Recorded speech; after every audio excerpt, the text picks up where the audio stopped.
ये हमारा हो जाता है टॉर्निकेट। और हर ये इसका जो प्रोसेस है 2 घंटे तक इसको बांध के रखना। और जैसे ही हमको यहाँ पे टॉर्निकेट हमने लगा दिए, तुरंत इसके ऊपर इसका टाइमिंग लिख के रखना है। हर 2 घंटे के बाद इसको क्या करना है, इसको लूज करना है।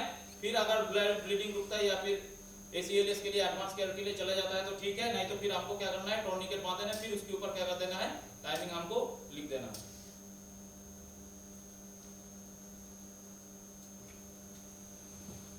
अब इसी क्रम को कंटिन्यू हम करते रहेंगे। जैसे कि तो था आपके हाथ में चोट लग जाए तो हमें क्या करना है, कैसे हमें कंट्रोल ब्रीदिंग करना है।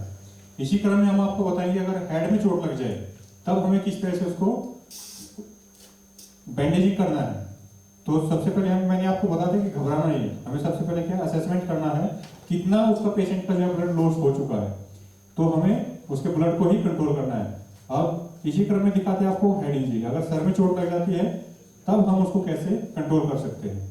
ये जरूरी नहीं है कि आपके पास ये सारी चीजें हो, आप उसको घर पे कोई आपके पास कपड़ा कुछ ऐसी चीज होंगे तो ये सभी इम्प्रोवाइज तरीके से भी हो सकता है। तो देखिए इसको कंटिन्यू करने में हेड इंजरी। जो सबसे खतरनाक इंजरी होती है, क्यों? क्योंकि हमारे स्कल के अंदर क्या है, आपका हेड के अंदर क्या हमारा ब्रेन, जो कि हमारा सबसे ज़्यादा सेंसिटिव ऑर्गन है। हेड इंजरी होना मीन्स ब्रेन को डैमेज होना। तो हमारा जब हम भी स्कल इसकी ड्रेसिंग और बैंडेजिंग करेंगे, अगर इसमें फ्रैक्चर है तो सबसे पहले देखते हैं कि फ्रैक्चर कौन से साइड में है, किस तरफ है। दूसरी चीज़, कितना उसमें जो है कि वुंड बना हुआ है, अगर वुंड कौन सा है, ब्लीडिंग कितनी हो रही है। अगर ब्लीडिंग ज़्यादा है तो पहले ब्लीडिंग कंट्रोल करेंगे, अगर ब्लीडिंग कम है तो हम ड्रेसिंग बैंडेजिंग की ओर चलेंगे। उसके लिए करने के लिए सबसे पहले जहाँ पे आपकी कट लगा है, जहाँ पे वुंड बना है, सबसे पहले उस तरफ की हम बाल काट लेंगे, हेयर करेंगे।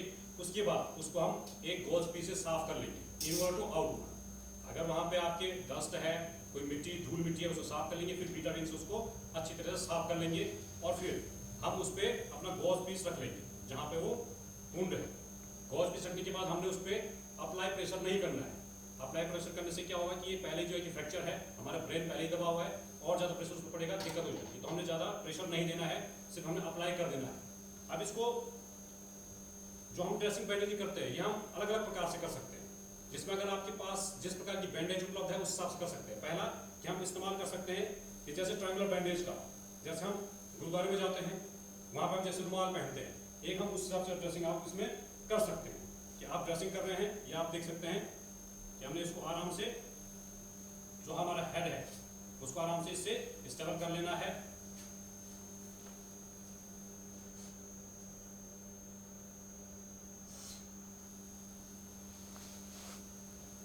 यहां हम इसको बांध देंगे।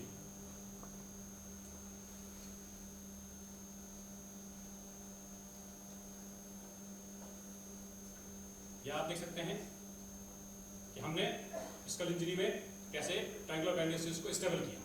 दूसरा कि आपका सेंटर में है, कॉर्नर में है, कहीं पे भी है, आप दूसरे जो बैंडेज और ड्रेसिंग उसमें कर सकते हैं, जिसमें कि हमने दोबारा उसमें गॉज पीस रखा, साफ सफाई की वुंड की अच्छी तरह से। और उसके लिए हम इस्तेमाल करेंगे रोलर बैंडेज। रोलर बैंडेज का इस्तेमाल करने के लिए हम सबसे पहले क्या करेंगे कि रोलर बैंडेज को ड्रेसिंग के ऊपर रखेंगे। ड्रेसिंग के ऊपर रखने के बाद पहले जो हमारा कान का जो पार्ट है उससे पहले उससे लेंगे,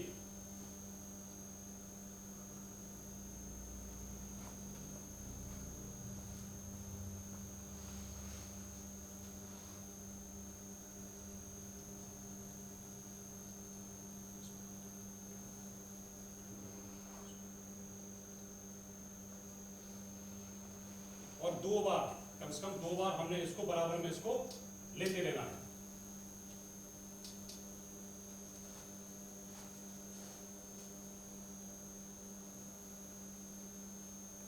दो बार लेने के बाद हम उसको फिर जो हमारा कान है उसके पीछे से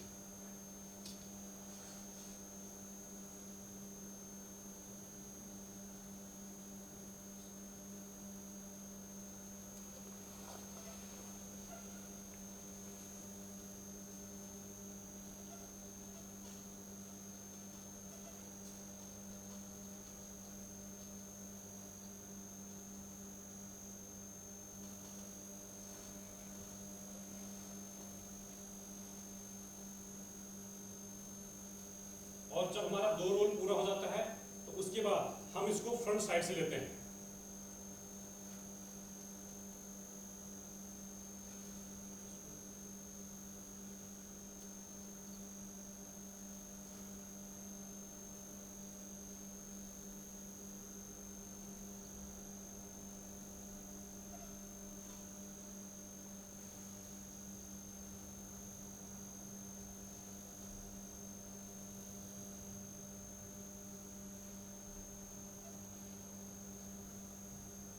और फिर हेड के ऊपर से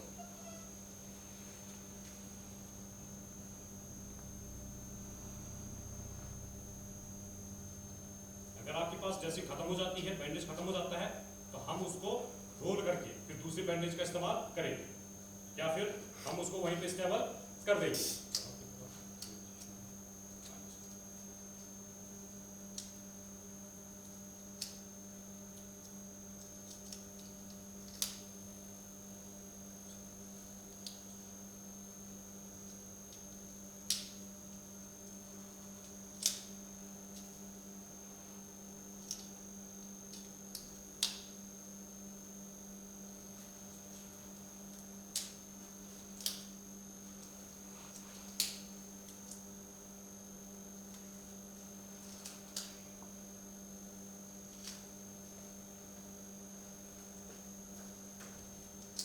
तो इस तरह आपने देखा कि सर में चोट लगने पे कैसे ट्रीटमेंट किया जाता है और हाथ में चोट लगने पे कैसे ट्रीटमेंट किया जाता है।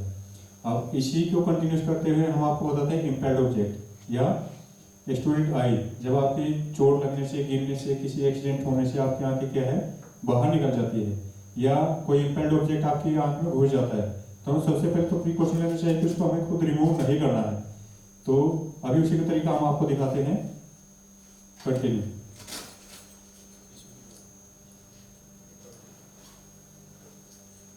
उसके लिए आपके पास कोई पेपर कप या कुछ ऐसी चीज होगी जिसका यूज आप इम्प्रोवाइज तरीका करके उसकी आंख को क्या स्टेबल कर सकते हैं। तो इसमें कंटिन्यू देखिए स्टूडेंट आई का और इम्पैल्ड ऑब्जेक्ट का।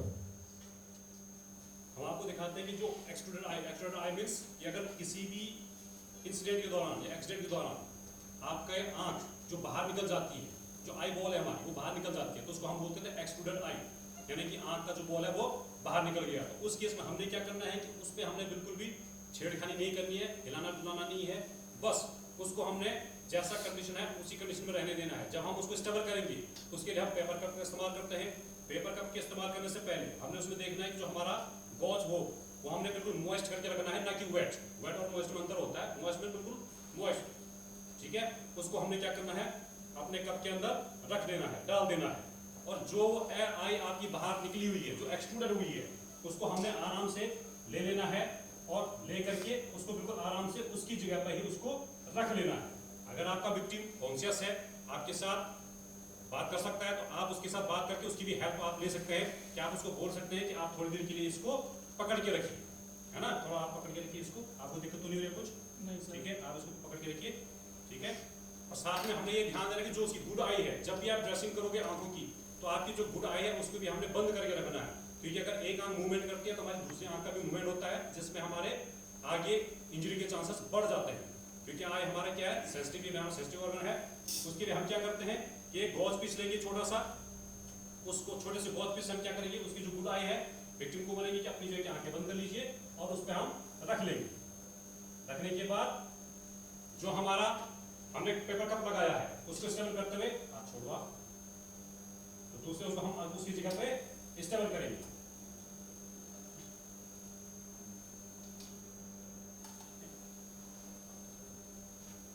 उसके बाद एक कप से हमने इसको स्टेबल कर लिया। अब इस ड्रेसिंग को स्टेबल करने के लिए हम एक अनदर कप की हेल्प लेंगे, ताकि जो ड्रेसिंग हमने कर रखी है वो अपनी जगह पे स्टेबल रहे, उसमें मूवमेंट ना हो। उसके लिए हमें दूसरे कप की जरूरत पड़ेगी।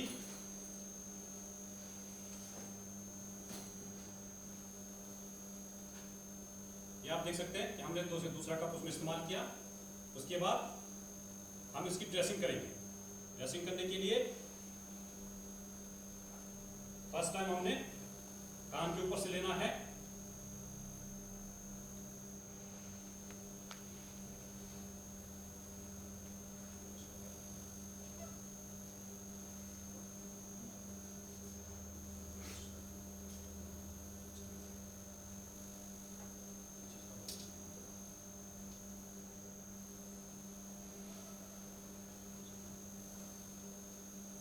इसमें ध्यान देने वाली बात है कि हमने जो पेशेंट है उसके आँख को सॉरी उसके कान को उसके नोज को हमने क्या है कवर नहीं करना है। और जो हमने पेपर कप लगाया है उसको फिगर ऑफ 8 बोलते हैं, एक बार उसके नीचे से एक बार उसके ऊपर से, ताकि वो अच्छे से स्टेबल हो सके।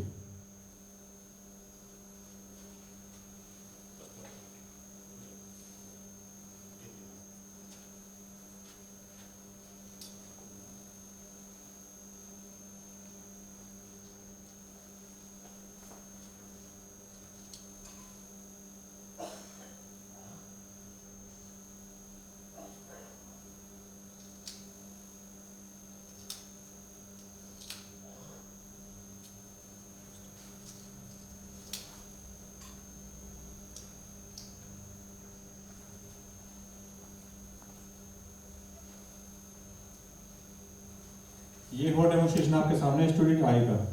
इसी क्रम में अगर आप जैसे पिक्चर्स में देख रखें इम्पैक्ट ऑब्जेक्ट अगर आंख में कुछ घुस जाता है तो उसमें हमें क्या करना है, खाली पेपर कप जो है इसमें पहले एक होल बना लेना है और उस ऑब्जेक्ट को जैसे कि आपको पिक्चर्स में दिखाया गया है इसी तरह में क्या है स्टेबल करना है। सेम प्रोसेस ये रहेगा। तो हमें क्या करना है इम्पैक्ट ऑब्जेक्ट में इसमें पेपर कप में होल बना लेना है। तो इसी को कंटिन्यू करते